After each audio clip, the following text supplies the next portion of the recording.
Let me take you back to 1971. A young Princess Anne is standing at the side of a horse event. She's only 21 years old. The press ignores her. They want photos of her mother, the Queen. They want drama from her brother, Charles. But Anne, she just gets to work. And she never stops. For 50 years, Princess Anne has been the quiet engine of the British monarchy. While others partied or caused scandals, she showed up. Rain or shine. Sickness or health. We're talking over 500 royal engagements every single year. That's more than anyone else. More than King Charles. More than William. More than Kate. No complaints. No vacations when others took them. She even holds a record nobody talks about enough. First royal to ever compete in the Olympics. In 1976, she rode in the Montreal Games on the British equestrian team. She didn't win a medal. But she didn't care. She just wanted to prove she could do it. That's the old Anne. Unstoppable. Relentless. A force of nature in a tiara. But here's where the story turns dark. Even rocks crack under pressure. Anne has been cracking for months. Let me give you the timeline. In June 2024, she suffered a mysterious head injury at Gatcombe Park. Her own home. The palace called it a minor incident. But we found out she was hospitalized for 5 nights. 5 nights for a minor incident? That doesn't add up. Then, in November 2024, she quietly cancelled 3 charity appearances. No explanation. Her team just said, the princess is resting. But Princess Anne doesn't rest. That's like saying the sun decided not to rise. Insiders say she'd been unusually quiet at family dinners. One source told the Daily Mail, she used to argue with everyone. Now she just sits there. It's terrifying. Her personal staff noticed she started cancelling small events she loved. Garden parties. Museum openings. Things that used to light her up. The signs were there. We just didn't want to see them. So when the announcement came on that rainy Tuesday morning at 9:47 a.m., nobody was truly surprised. They were just scared. Because Princess Anne doesn't make announcements. She makes appearances.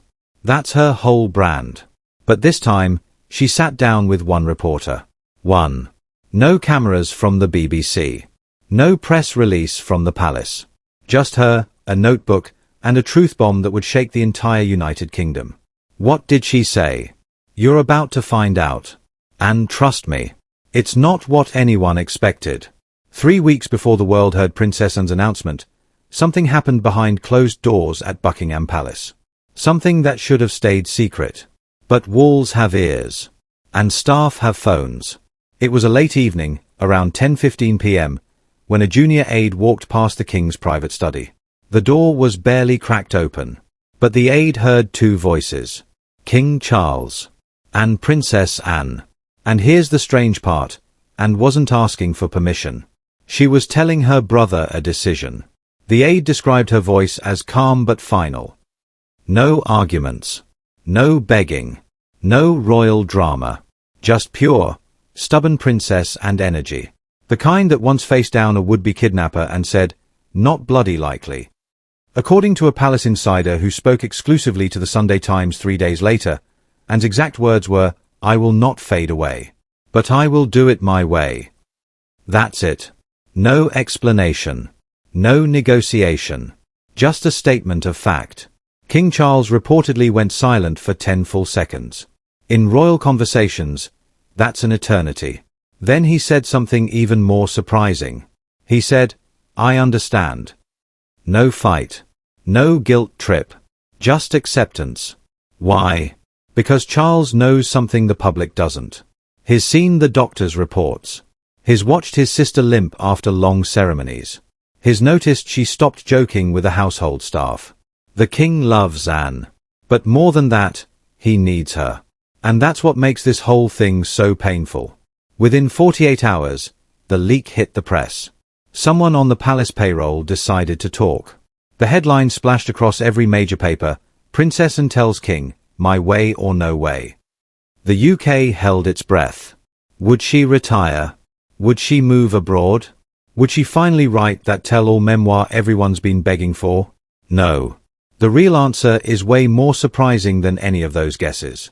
Because Anne didn't threaten to leave the family. She didn't demand more money or a better title. She asked for something much stranger. Something no senior royal has ever asked for before. And when the public heard it, they didn't get angry. They got emotional. But we'll get to that in a moment. First, let me tell you what her announcement actually was. Because the leaked conversation was just the warning shot. The real bomb dropped on that rainy Tuesday morning. And nobody inside the palace saw it coming. Princess Anne has always hated fuss. Let me prove it to you. In 2022, when the Queen died, Anne stood vigil beside her mother's coffin. 6 hours. 6 hours in full military uniform, standing completely still, while cameras zoomed in on her face. Did she cry? No. Did she wave? No. She just stood there. Because that's who she is. She once said in a rare interview, "I don't want a pity party when I'm old. Just let me get on with it." So when she finally made her big announcement, you might expect tears. A long emotional speech with violins playing in the background, thanking every single person she'd ever met. That was never going to be Anne. Instead, she sat down with that one reporter. The camera rolled, and she looked straight into the lens with those cold, famous eyes and said, "I am scaling back my public duties, but I am not disappearing." Wait. Rewind. Scaling back? The princess who never stops is stopping? Yes. But here's the twist everyone missed. She didn't say retiring. She didn't say quitting. She said scaling back. And that tiny word changes everything. Because what Anne actually announced is a complete reinvention of what a working royal looks like. From now on, she will dedicate her time to only 3 charities instead of over 200. That's right. 200 down to 3. She will live full-time at Gatcombe Park, her country estate. No more London apartments. No more rushing between events. And she will no longer attend any evening receptions. Any of them. If it starts after 7 p.m., Princess Anne is not coming. The royal family was shocked. Staff members reportedly gathered in palace corridors, whispering. One senior aide told the Telegraph, "We never thought she'd be the first to change the rules." She was the rule. But the public? They didn't get angry. They didn't call her lazy or ungrateful. Instead, something remarkable happened. They applauded. Social media exploded with messages like, "Let Anne rest. She's earned it."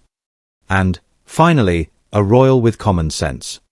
Even Republicans, people who want to end the monarchy entirely, said they respected her. Because Anne didn't ask for sympathy. She didn't cry on TV. She didn't blame anyone. She just stated facts, said thank you, and walked away from the microphone. That's the most British thing imaginable. Her approval rating jumped 12% overnight. 12%. That almost never happens for royals. But here's what keeps me up at night. If Anne can do this without consequences, who's next? You've heard the official story. Health and age. That's what the palace press office keeps repeating. Anne is 74. She worked hard. She deserves rest. Simple, right?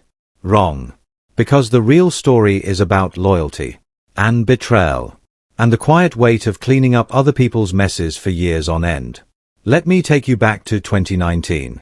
That's when everything started falling apart for the royals. First, Prince Andrew stepped back from public duties. Disgraced. Humiliated. His friendship with Jeffrey Epstein made him toxic overnight. The palace needed someone to fill his calendar. All those military meetings, charity dinners, international trips. Who got the call? Anne. Then, in 2020, Harry and Meghan dropped their bombshell. They were leaving. Moving to California. Stepping back as senior royals. That left even more empty slots. Hundreds of events per year with no one to attend them. Again, the phone rang. Again, Anne picked up. For 4 years, she worked double duty. Sometimes triple. She attended events meant for 3 separate people. She flew to Australia, then Canada, then South Africa, all in the same week. She smiled when she was exhausted. She waved when she wanted to sleep.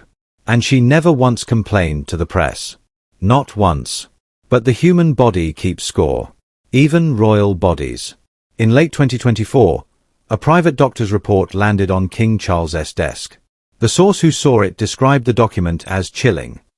It said, and I'm quoting as close as possible, continuous exhaustion risk. Muscle deterioration detected. Recommend immediate reduction in duties by at least 70%. 70%. That's not a suggestion. That's a warning.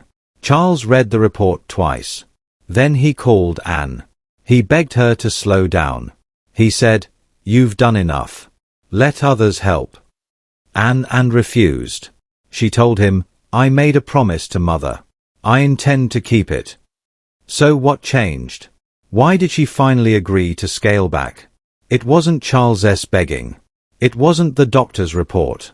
It was something much smaller, much quieter, and much more heartbreaking.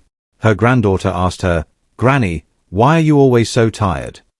That question broke something open. And didn't slow down because she was weak. She slowed down because she wanted to survive. She wanted to watch her grandchildren grow up. And that changes everything we thought we knew about the hardest working royal in history. Princess Anne was never next in line for the throne. She's somewhere around number 17. Nobody's counting. She was never going to be queen. But here's what she was, the backbone. Think of the monarchy as a body. The king is the head. William is the future. But Anne is the spine. Without her, everything collapses. She opened hospitals in the rain. She met presidents nobody else wanted to meet. She attended funerals in freezing cold countries when every other royal said, "Sorry, I'm busy." She did the dirty work. The boring work.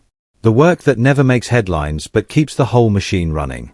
So without Anne on the front lines, who steps up? Let me walk you through the options. Prince Edward, the Earl of Wessex, is a decent man who works hard, but is already stretched thin with his own projects.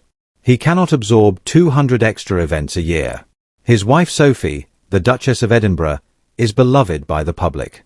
She's warm and sharp, but she's also 60 years old. She doesn't have Anne's insane energy. Both of them are trying their best. Everyone sees it. But trying isn't the same as doing. And trying doesn't fill 500 empty slots on a royal calendar. King Charles is reportedly deeply concerned. That's the exact phrase a palace source used with the BBC. Because Charles knows the math. He's 75 and fighting his own health battles. He can't absorb more engagements. William is next in line but also a father of 3 young children who can't be everywhere at once. Kate is still recovering from her own serious health scare. So who is actually left? A royal commentator named Richard Fitzwilliams told The Independent, Anne was the monarchy's secret weapon. Losing her on the front lines is not a small problem. It's a disaster waiting to happen. King Charles always talked about a slimmed-down royal family. Fewer people.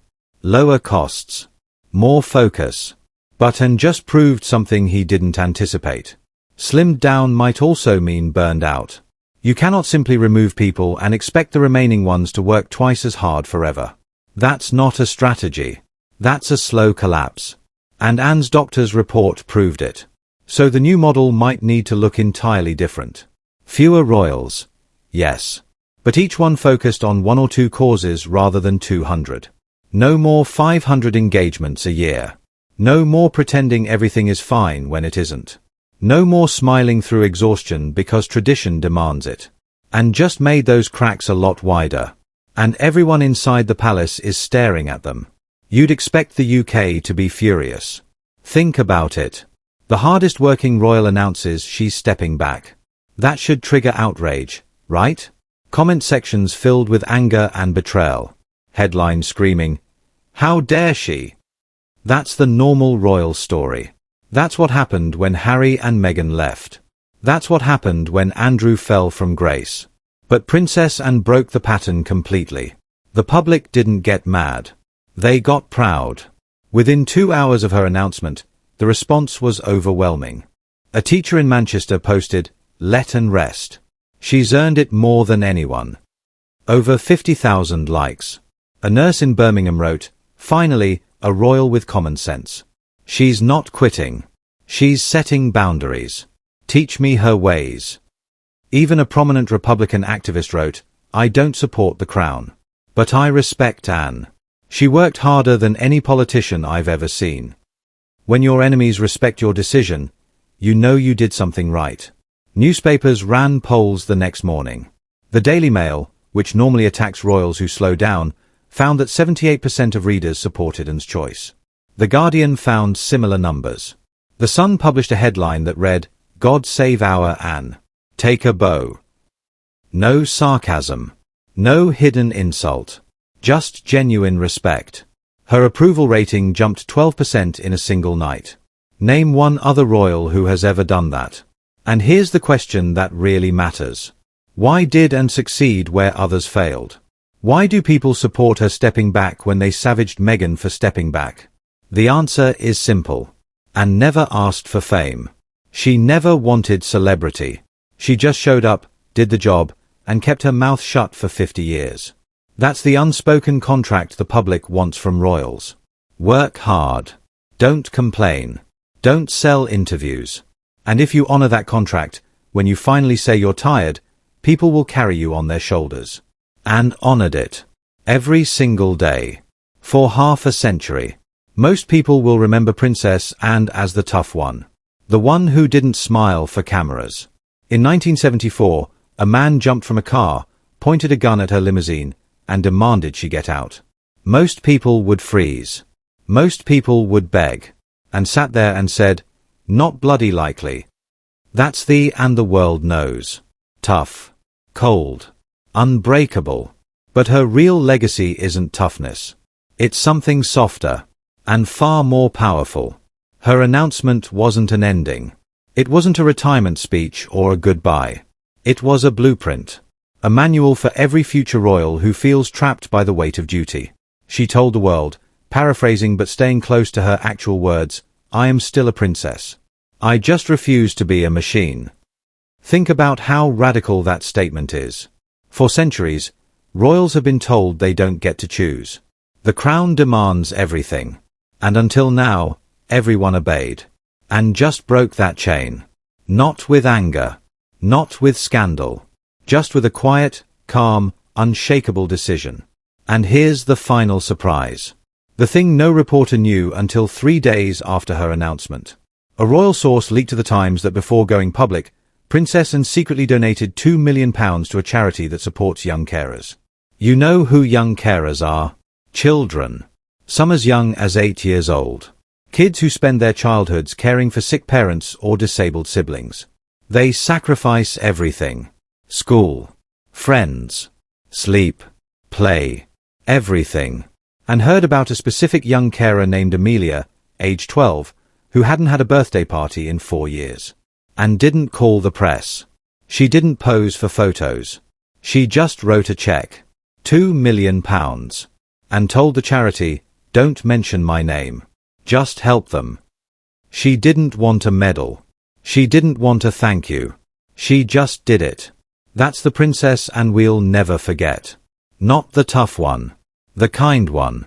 The one who spent 50 years serving others and then, in her final major act as a frontline royal, gave millions to children who serve others too.